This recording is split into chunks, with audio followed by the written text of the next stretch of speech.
Repent, repent, for the kingdom of God is at hand. Magsisi ang mga tao. Jesus Christ is coming. Babalik ang Panginoon.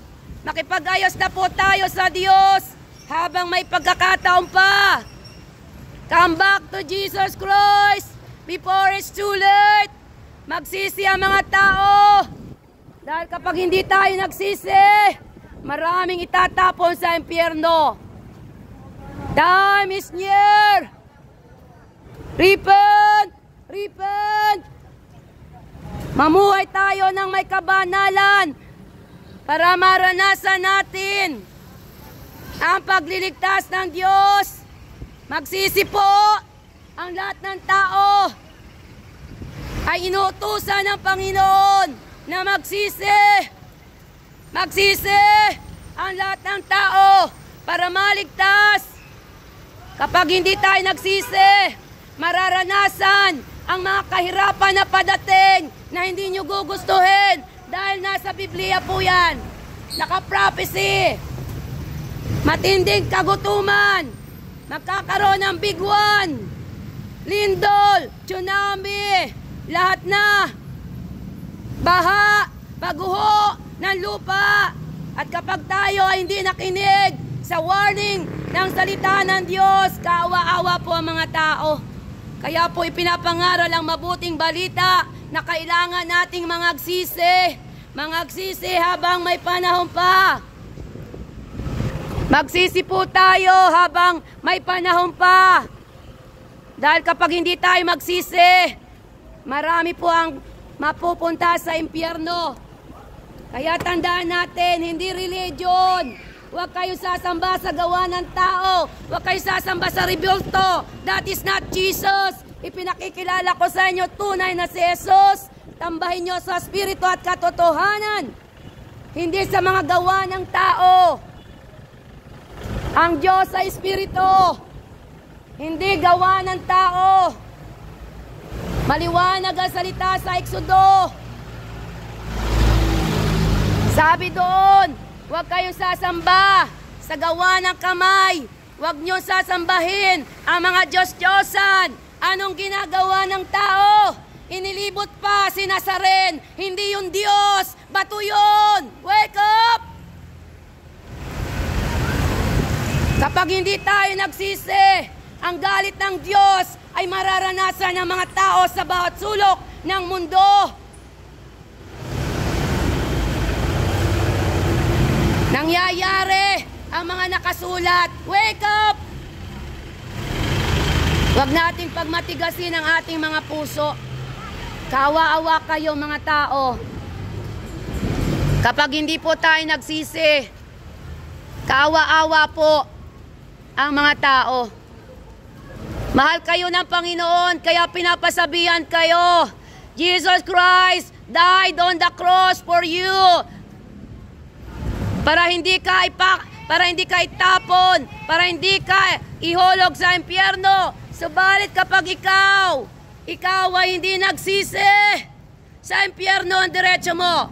God is merciful. God is love. Pero hindi konsentidor ang Diyos. Galit siya sa mga kasalanang ginagawa natin. Pero mahal ka ng Panginoon. Mahal ng Diyos sa mga tao.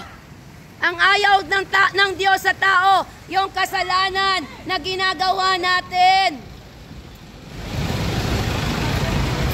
At kapag tayo nagsisi, patatawarin tayo.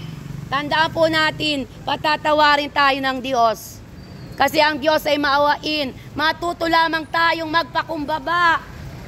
Magpakumbaba sa harapan ng Diyos. Walang magliligtas sa atin. Wala pong makakapagligtas sa atin. Anong nangyari sa magagandang bahay doon sa Hawaii na nasunugan at naulit na naman sa Los Angeles? Anong ginawa?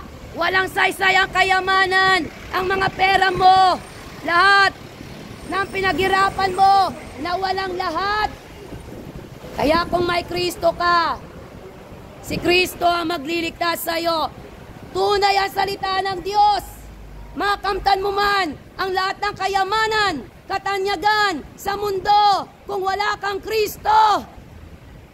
Baliwala lahat, maiimpyerno pa ang kaluluwa mo. Kaya now is the day of your salvation.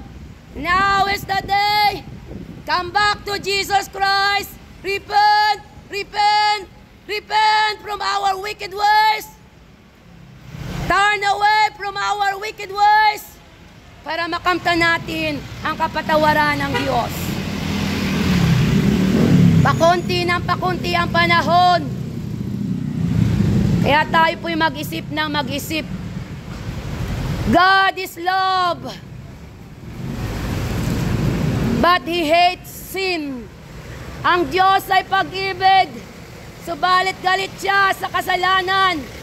Dahil ang kasalanan ay galing kay Satanas. Galing kay Satanas ang kasalanan. Siya yung nagmamaniobra sa tao kung bakit nagsusugal, mandarambong, mangangaliwa, magsasabong, mangangalunya, nagsasama ng hindi kasal, nagsasama ng dalawang lalaki sa lalaki, nagpapakasal ang dalawang babae. Kapag ginagawa natin ito, kailangan nating magsisi para tayo patawarin ng Diyos. Dahil hindi tayo maliligtas sa ating mga gawa. Only Jesus Christ can save you from hell. There's the only way. Isang daan papunta sa langit. Yung kilalanin mo si Jesus at i-acknowledge mo na siya ay Diyos at tagapagligtas ng kaluluwa. Walang iba. Para maligtas ka, kailangan natin na may makipagkasundo sa Diyos. Kailangan natin gawin yung sinasabi sa Biblia. One person must be born again to see the kingdom of God. Unless you become a born again, you cannot see the kingdom of God. Maliban na maborn again ka, hindi ka pag-aarian ng Diyos at hindi mo mararanasan ang buhay sa langit. Kaya ito yung panahon.